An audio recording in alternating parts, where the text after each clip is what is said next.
ఒకానొక దైవజనుల కుమారుడు బాగా తప్పు చేస్తాడు. ఆ దైవజనుల బిడ్డ ఎంతో అవమానాన్ని తెచ్చాడు. చిన్న బిడ్డ అంటే ఏదో పోకిరి పనులు చేస్తూ ఏవేవో చేస్తూ ఎంతో అవమానం తెచ్చాడు. ఆ దైవజనుని ఒక బిడ్డ అలాగ చేస్తున్నప్పుడు ఆయనకి ఆ సమాచారం అందించబడినప్పుడు అడిగాడు, రూమ్కి తీసుకెళ్ళి అడిగాడు. ఆ కుమారుణ్ణి ఆ సేవకులు తీసుకెళ్ళి అడిగాడు, నువ్వు చేసింది ఇది నిజమేనా, నేను విన్నది నిజమేనా? ఆ బాబు అన్నాడు, అవును నేను చేశాను. ఇలాగ చేయకూడదని నీకు తెలియదా? తెలుసు. ఎందుకు చేస్తావు? చేశాను, తెలియక చేశాను, కావాలని చేస్తానో లేకపోతే ఏదో ఒక వంక పెట్టి చెప్పాడండి. చెప్తే ఆ దైవజనులు అన్నారు, ఇదిగో నిన్ను ఈ రీతిగా, ఆయన దగ్గర బెల్ట్ ఉందంట. ఏంటది? Parents greatest, fathers greatest weapon ఏంటి?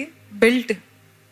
నాకు నిన్ను కొట్టడము నీకంటే ఎక్కువ నొప్పి నాకు కలుగుతుంది. ఎందుకంటే నీ కొట్టి కేవలము శారీరకంగా నొప్పి కలుగుతుంది, కానీ నాకైతే ఎంతో బాధతోటి నేను నిన్ను కొట్టాలి, కాబట్టి నీకంటే ఎక్కువ నాకు నొప్పి కలుగుతుందంట. ఆ చిన్న బాలుడు అనుకున్నాడంట, ఎంత అబద్ధం ఆడుతున్నాడు, ఆయనకేం తెలుసు ఈ బెల్ట్ దెబ్బ యొక్క నొప్పి, ఆయనకేం తెలీదు, ఆయన ఊరికే కవరపు చేయడానికి ఇట్లా అంటున్నాడు అని అనుకున్నాడంట. కానీ నిజంగా ఆ బెల్ట్ తోటి ఒకటి వేసిన తర్వాత, ఇప్పుడు నేను నిన్ను ఎందుకు కొట్టానో నీకు అర్థమైందా అని అడిగాడంట. అడిగితే అర్థమైంది. ఏంటి? నేను ఆ తప్పు చేస్తాను కాబట్టి నువ్వు నన్ను కొట్టావు, నీకు అర్థమైంది కదా, ఇంకోసారి చేయకని చెప్పి ఆ తండ్రి కన్నీరు విడుస్తూ ఆ బాలుడిని గట్టిగా హత్తుకొని ఐ లవ్ యూ అని చెప్పాడంట. ఈ తండ్రి ప్రేమలో పరమ తండ్రి ప్రేమ కనిపించిందా? ఈరోజు మన దేవుడు కూడా మనము తప్పు చేస్తే ఒక దెబ్బ కొడతాడండి. కొట్టినంత మాత్రం దేవుడు మనల్ని ప్రేమించట్లేదని కాదు, దేవుడికి మనం అంటే హేట్రెడ్ అని కాదు, కానీ దేవుడు మనల్ని ఎంతగా ప్రేమిస్తున్నాడంటే ఆ దెబ్బ కొట్టడం కూడా ఆయనకి ఎంతో నొప్పి. హృదయపూర్వకంగా ఆయన ఎవ్వరికి కూడా, ఇప్పుడు చదవం కదండి, హృదయపూర్వకముగా ఆయన నరులకు విచారమునైనను బాధనైనను కలుగజేయడం. అంటే he's doing it half heartedly. మనల్ని కొట్టడం ఆయనకి సంతోషం ఇస్తుందా? మనల్ని బాధ పెట్టడం ఆయనకి సంతోషం ఇస్తుందా? మనల్ని కొడితే ఆయన హృదయం తృప్తిపరచబడుతుందా? No, by any means no. అందుకని ఈ చక్కటి లామెంటేషన్స్ 3:30 హృదయపూర్వకముగా ఆయన విచారము కలుగజేయడు.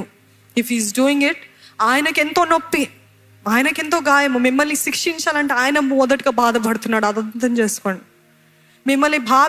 మిమ్మల్ని క్రమశిక్షణ పరచాలంటే మొదటిగా దేవుడు బాధపడుతున్నాడని జ్ఞాపకం చేసుకోండి. మీరు ఏడుస్తే నేను ఏడ్చే దేవుడిని అని చెప్పే దేవుడు తెలుసు కదా. లాజరస్ మరణిస్తే ఆయన చేయగలుగుతాడా లేడా అని ఆయనకు తెలుసా లేదా? ఆయనకు తెలుసు. కానీ చుట్టుపక్కల ఉన్న వారి బాధ, వేదన, కన్నీరు చూసి ఆయన హృదయం కదిలించబడి ఆయన కన్నీరు విడిచారు. అదే స్థానంలో మీరు నేను ఉంటే మనము పక్క నవ్వే ఉండేవారు.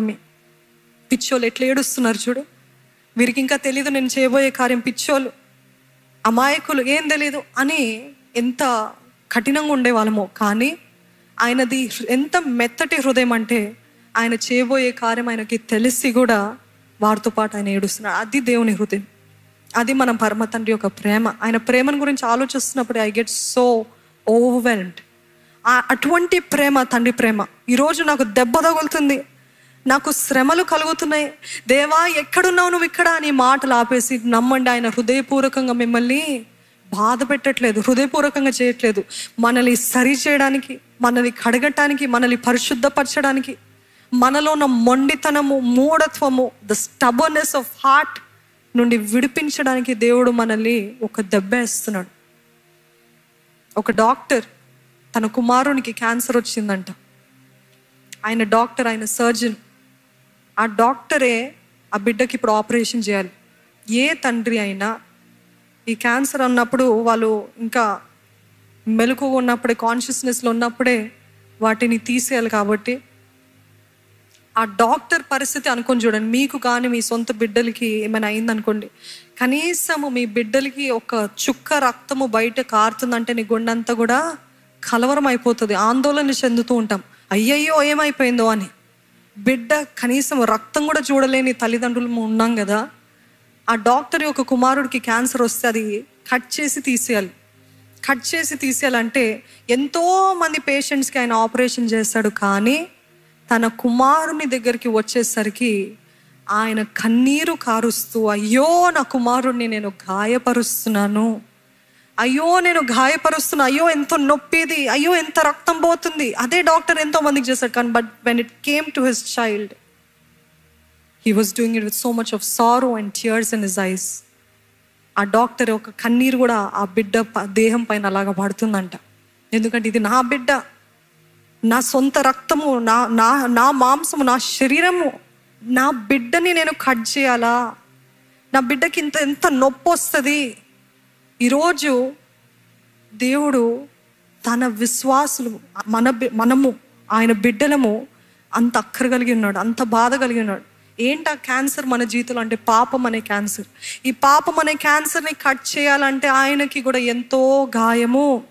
ఆ గాయము మీరు మొరపెడుతున్నారు, బోర్ని ఏడుస్తున్నారు, నాకు నొప్పయ్యా, నాకు బాధ అయ్యా, నాకు శ్రమ, నాకు ఇది ఎంతో గాయము చేస్తుంది, నాకు వద్దు అని అంటుంటే, నేను చేయాల్సిందే, నేను ఇది కట్ చేయాల్సిందే, నేను ఇది తీసేయాల్సిందే, అది నీ మేలుకే అని దేవుడు చెప్తున్నప్పుడు ఆయన హృదయాన్ని అర్థం చేసుకోగలుగుతారా?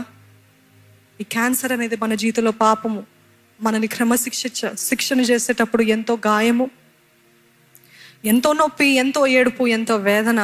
కానీ దేవుడు అంటున్నాడు, ఇది మీ మేలుకే, ఇది మీ మేలుకే, నేను ఇది తీసేస్తున్నా అంటే అది మీ మేలుకే.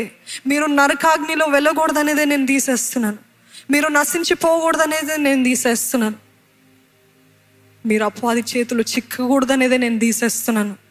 ఈరోజు దేవుని హృదయాన్ని అర్థం చేసుకుని ఆయన మనస్ఫూర్తిగా హృదయపూర్వకంగా మనకి గాయాలు చేసే దేవుడు కాదు, హృదయపూర్వకంగా ఆయన మనకి బాధలు కలగజేసే దేవుడు కాదు. ఇది this is God's heart. If he's doing it for our good, మన మంచి కోసము, మనము బాగుండాలని దేవుడు చేస్తున్నాడండి. అందుకే